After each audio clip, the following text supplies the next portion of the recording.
pe moda, mami dala.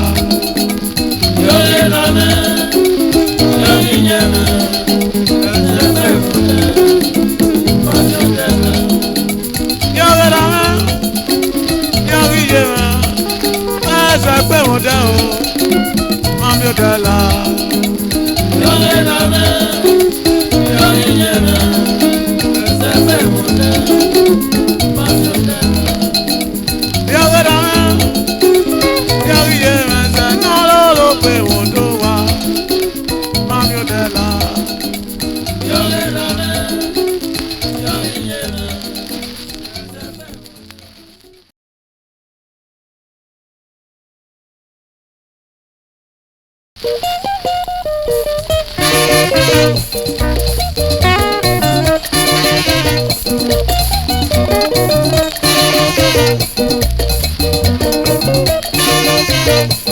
Kameni Mose nagi alubatuba.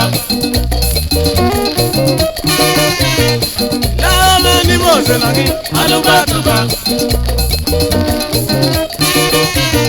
Adalige ni Mose nagi alubatuba. Anaika dota, anaika do, alubatuba. Alubatuba.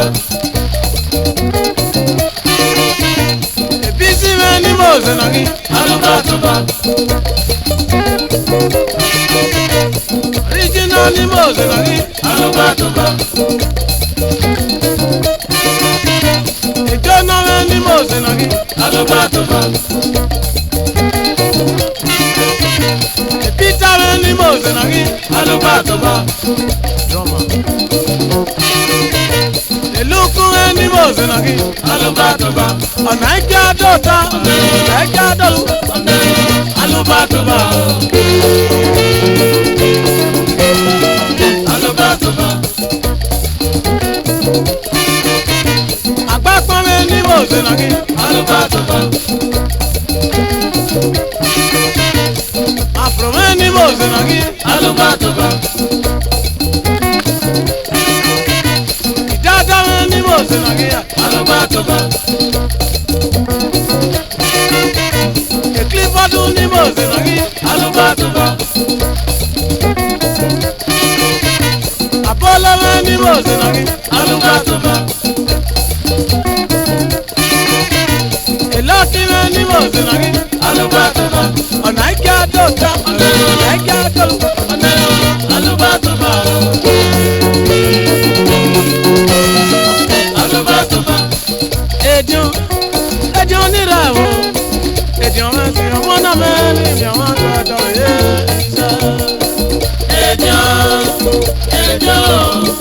Ejo mesi omona meli mi oma todo ye. Ejo ni rawo. Ejo mesi omona meli mi oma todo ye.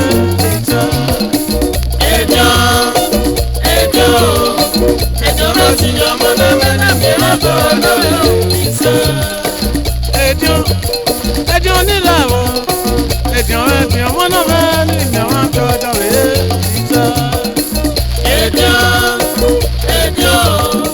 Ejo mesi wana mani mi wan todo ye. Agbonso ni Mose nagi alubatuba. Amugo ni Mose nagi alubatuba.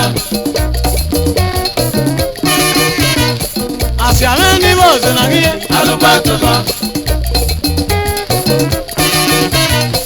Otisi ni Mose nagi alubatuba. Anaika dota, anaika dolu, alubatuba. Alubatuba. Okame ni Mose nagi alubatuba. Yabuwa ni Mose nagi alubatuba. Evikime ni Mose nagi alubatuba. Epeshetime ni Mose nagi alubatuba. Anaika dota, anaika dolu, alubatuba. Alubatuba. Eno elo ni Mose nagi alubatuba. Inu sakale ni mozo nagi alubatuba. Adoli je ni mozo nagi alubatuba. Ona ga do ta, ona ga do, ona alubatuba.